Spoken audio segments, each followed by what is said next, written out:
itse juon Café con Leche, mitä on yli 6 vuotta Espanjassa asioissa juonut oikeastaan aina.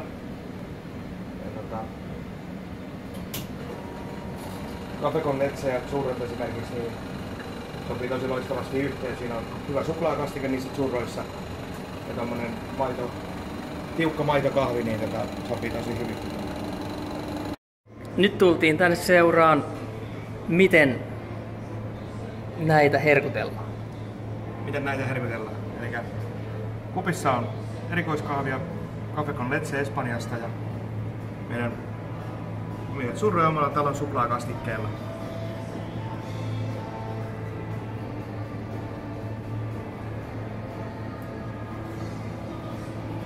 Mites nuo churrot oikeastaan valmistetaan? Ne on vähän erilaisia kuin munkit.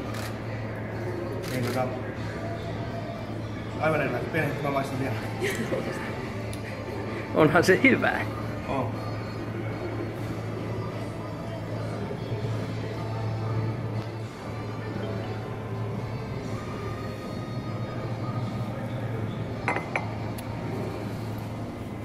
Joo, eli taikina on aika paljon erilainen kuin tavallinen munkkitaikina. Ja me tehdään taikina valmiiksi, se pitää olla 1 päivä ennen valmista vähintään. Ja ne puristetaan alla minuutin omaan keittimeen sitä kun ne tilataan, eli meillä ei ole mitään valmiina siihen tehtynä. Sitten ne vaniljalla ja sokerilla maustetaan sen jälkeen, ne on valmistettu ja lämmintä talon omaa suklaakastiketta siihen kylkeen vähän sen. Niitä dippaillaan niitä churroja siihen suklaakastikkeeseen. Ja 1 annos on 1 hengelle ja tosiaan näiden meillä on pitkälti toistakymmentä erikoiskahvia listalla, kun meillä on toi uusi Nespresson uusin keitin tullut viime lauantaina tänne taloon. Churrojen kanssa, tai erikoiskahvien kanssa churrot maksaa 6 € annos.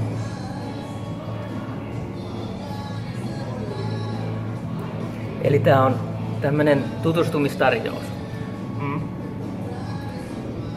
Tarjous on kyllä voimassa syksyyn asti, että ehtii käymään kyllä.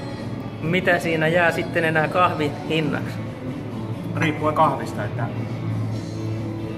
jos vaikka ottaa Café con Leche tai cappuccino, niin kahvihinnaksi jää kokonaan 1 €.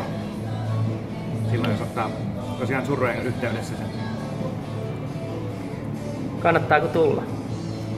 No, ihan yhtään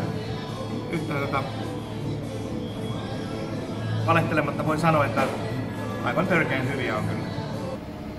Café con Lechen ero siihen cappuccinoon on tosiaan se, että cappuccinoon tulee maitovaahto päälle, mikä löytyy myöskin meiltä täältä. Café con Lecheen tulee 1:1 vahvaa kahvia ja kuumaa maitoa, mutta siihen ei valmisteta sitä vaahtoa ollenkaan päälle.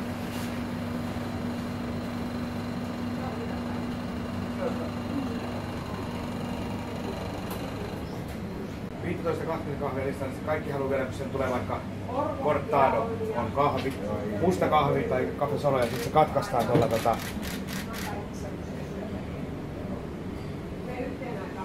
maidolla.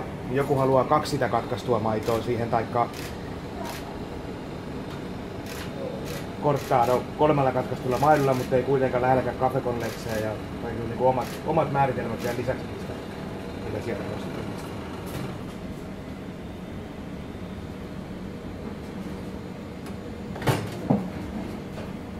Tää on aika hienon näköinen, kun tää menee tällä. Näissä lasikupeissa on hieno tää. Se kerrastuminen. Kaikissa näissä mustissa kahveissa tulee myös vaahtopintaa, mikä voi hämätä, että olisiko se maitovaahtoa, mutta se on vaan siihen kahvin pintaan pitää tulla se pieni vaahto, sitä varten se on aromitulppana siinä. Esimerkiksi kun tehdään Café del Monte, niin sehän on tällainen. Espanjalaisia brändejä käytetään siinä. Lyönyt liikaa kahvia tähän tai muuta, niin kukaan ei pysty erottamaan kofeiinittoman kahvia, että onko siinä kofeiinia vai tämä on niin laadukas. Okei. Eli kofeiinittoman löytyy kahvit myös. Tai jos illalla ei halua juoda kahvia. Näin tässä joo. Voi juoda silloin kahvin.